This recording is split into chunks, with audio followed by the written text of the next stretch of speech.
Motivation. It's this mystical force that makes us act, set goals, and then hopefully achieve them. Up until recently, I thought that this was a finite source and that you couldn't rely on it in your everyday life. At the end of the day, you need to be disciplined, and motivation should only be used as a tool when you need that extra oomph. That's not true. In fact, I believe now that you can have an infinite amount of motivation.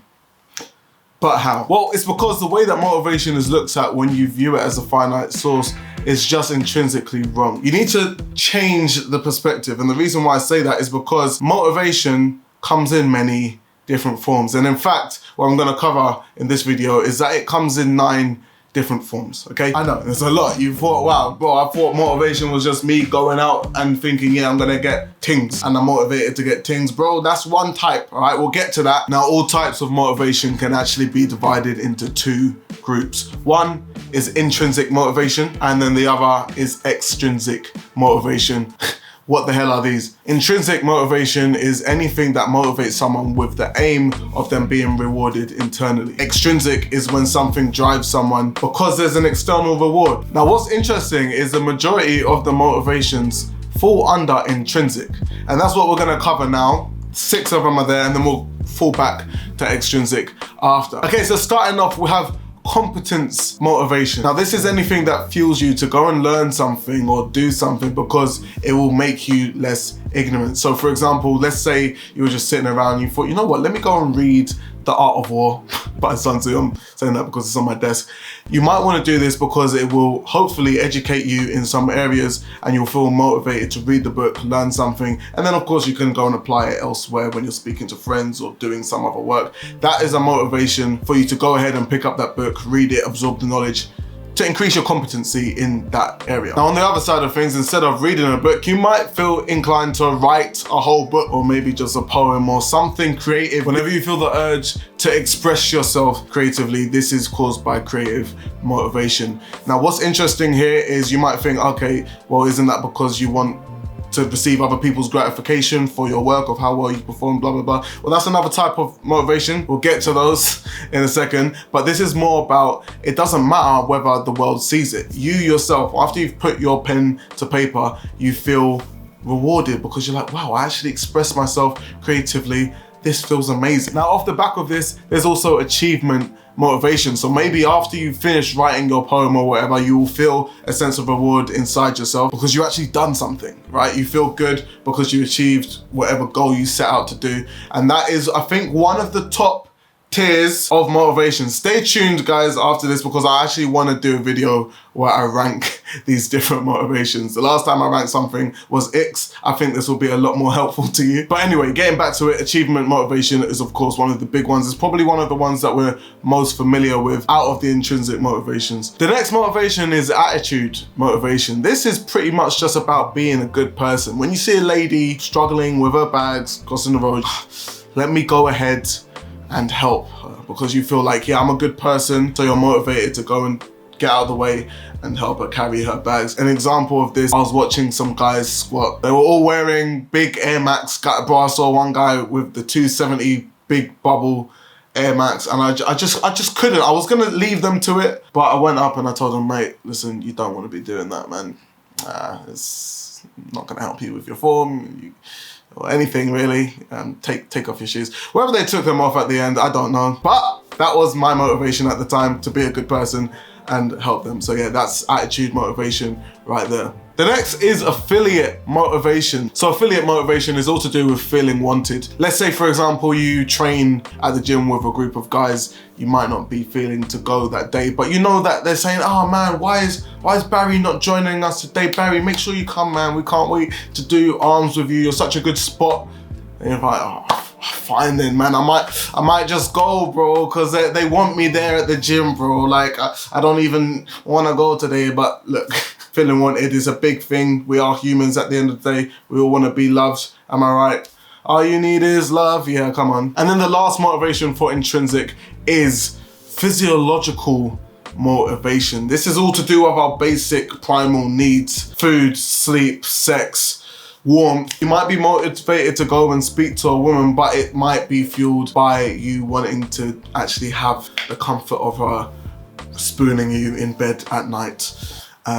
after you've just gone for multiple rounds. So yeah, that is physiological motivation. A very strong one as well, I might say. That's what basically allowed us to still be here as the human race now today. So, you know, it is important. We need to go out and make sure that our species live on. Okay, so yeah, quite a big one, I would say. All right, so those are all of the examples of intrinsic motivations. Now to get into extrinsic motivations. And I know we just went through a long list, but don't worry, there's only 3 types of extrinsic motivations. Starting off with one that you're most familiar with is the reward-based motivation. So this is, your boss comes in and says, guys, overtime, anyone want to take it? You're like, oh, no, I don't want to take it. We're going to be paying you quadruple per hour. Now you're more inclined because there's a big fat reward there for what it's worth. You know, relatively speaking, it's quite the reward, right? So, of course, we see this in many examples in life. Maybe you take your sister out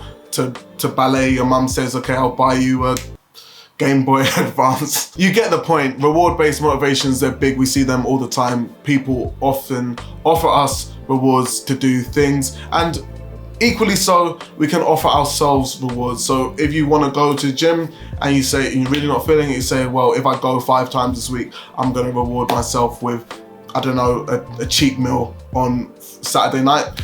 There you go, there's your reward, okay? The next type of extrinsic motivation is power-based. This is an interesting one. It's basically feeling motivated from being in a position of power. And at first it sounds really twisted because you're like, oh, look, you're getting off to being the big boss. It doesn't sound too strange, but you kind of have a picture of the type of person in your head when you speak about someone that might be fueled by this, but it doesn't have to be negative. It can also be quite a positive thing as well. If you have to lead a group to success, you might feel more fueled to do so because you are the person in the position of power. Like I said, you have to be careful with this one because it can go either way, especially getting into the kind of toxic realms. People get power hungry.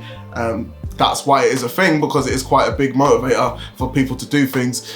You know, you give someone a little bit of power and then they want to rule the world, right? So yeah, but you can use it to your own advantage. Recently, I saw it in myself when I finally brought one of my friends to the gym, and of course he's a newbie, so he's looking for me for support, right? So I feel motivated to go at a later time, for example, than I would want to because I've got work and stuff, but I go because I'm like, no, well, I need to make sure that my friend does well, which goes back to some of the other intrinsic motivations, but this one is one as well, because I'm telling him, mate, no, you need to do more.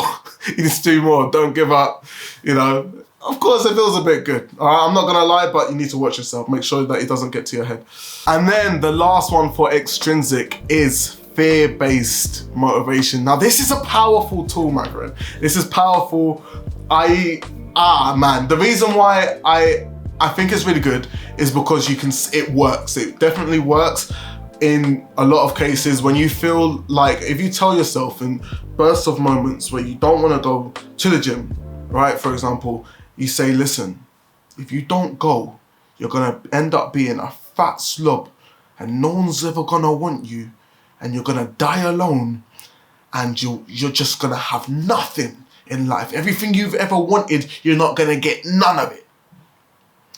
You might wanna go gym after saying that to yourself, right? A lot of the reason why we perform well at work is because we don't wanna get fired, right? We perform well at school and we do our essays because we don't want to not be able to get a job in the future. We don't want to fail our parents. All of that stuff is all down to fear motivation. And so it is powerful, but there is the downside of it, which could lead to stress, which is why I think this is a motivation, whilst powerful, should be used somewhat sparingly. You don't want to give yourself mental health issues over being scared of doing things, right? I think that some of the other motivations that we spoke about are really powerful enough, but look, you can use it for your motivation. You don't have to push it to the side, just use it sparingly. Now that we've been through all of these motivations, what is my point? So I said it's not a finite source. Why? Because you have all of these different types of motivation. So at any one time, when I said to you earlier, I said, oh no, I think motivation is a finite source. Really, you just have to be disciplined. That's not true. Why? Because when you're disciplined, you're still being motivated by one of these factors. One of these types of motivations is still going through your mind when you decide to say, oh yeah, I don't feel like going gym, but I'm gonna go gym. Why? Why? If there was nothing motivating you, out of one of these 9 motivations, there's something going on there, right? So let's say, for example, you're not feeling it because you're tired. Right, you feel tired, you don't want to go gym, you tell yourself, no, I'm going to go gym anyway. Why? Because at the end of the day, you feel like, oh yeah, this is an achievement. So intrinsic motivation you've got there. You tell yourself, okay, fine, I'm going to go gym. Then after, I'm going to get a bag of cashew nuts and dark chocolate, which is something I did the other day, right? That's also another type of motivation. So what my point is here, to tell you, to get an infinite amount of motivation is not to just rely on one of these types, but to combine them into an elixir of some sort and drink that. You remember the chug jugs in Fortnite? This is what you want, bro. You want to be able to combine all of these different types of motivations and use them as tools, right, in your arsenal. So it's like, okay, what am I suffering from right now that's not getting me to motivate? All right, cool, fine. That one's not working. Let's use the other one. And that's why you end up having an infinite pool of motivation, and so, therefore you can remain infinitely motivated. Done. Am I missing anything here? I don't think so. I really don't think I'm missing anything here, all right? So let me know what you think. Let me know if you're gonna be able to apply this to your life now. I hope you will be, okay? I think like, you can't argue with me on this one. You can't. If you can, you're lying, bro. Anyway, as your friends, I've got you. Stay tuned for the next video. Like I said, I'm gonna rank these. I'm gonna rank them. And what do you think will be at the top? Like, I think I've given some of it away. Some of these I'm like, but yeah, what do you think will be at the top? Yeah, all right, guys. See you in the next video. Take care.